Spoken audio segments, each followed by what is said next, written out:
भारत की संस्कृति केवल परंपराओं तक सीमित नहीं है, वो ऋतुओं के साथ साथ जीवन को भी दिशा देती है। जब शीत ऋतु धीरे धीरे विदा लेने लगती है और सूर्य देव उत्तरायण की ओर अग्रसर होते हैं, तब जिस पावन पर्व का आगमन होता है उसे मकर संक्रांति कहा जाता है।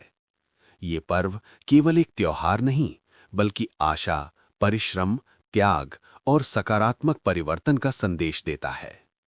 एक छोटे से गांव में मकर संक्रांति की सुबह कुछ अलग ही चमक लेकर आई थी। सूर्योदय से पहले ही आसमान हल्के केसरिया रंग में रंग चुका था।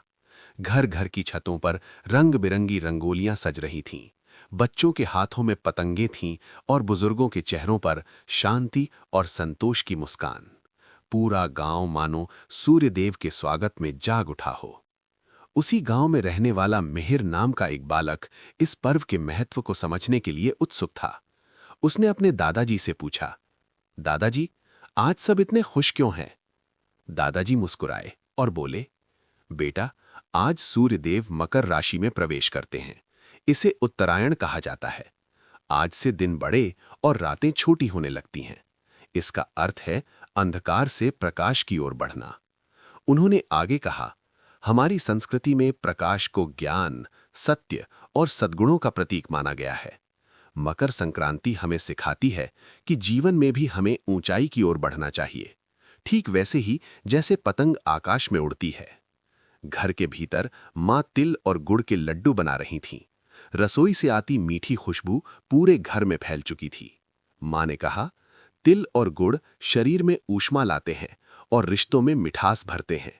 इसीलिए कहा जाता है, तिल गुड़ खाओ और मीठा बोलो। दोपहर होते होते छतों पर पतंगबाजी शुरू हो गई। नीले, लाल, पीले और हरे रंग आसमान में नृत्य कर रहे थे। चारों ओर काई पोछे की गूंज थी, आत्मविश्वास और उमंग की गूंज। मिहिर की पतंग कट गई, वो उदास हो गया। तभी दादाजी ने कहा, बेटा, हार भी जीवन का हिस्सा है। सबसे जरूरी ये है कि हम दोबारा प्रयास करें।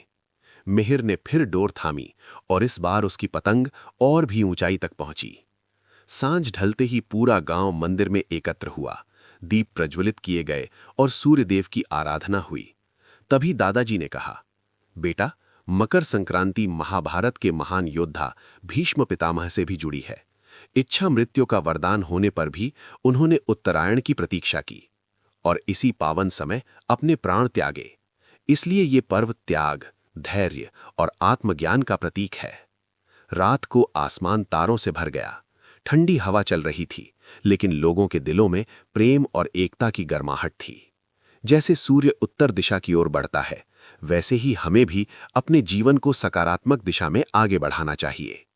उस रात मिहिर ने सपने में देखा, एक उज्जवल सूर्य, ऊंचाई पर उड़ती पतंगें और नीचे एक सुखी, समृद्ध और एकजुट गांव। मकर संक्रांति ने उसे जीवन का सबसे सुंदर पाठ पढ़ाया।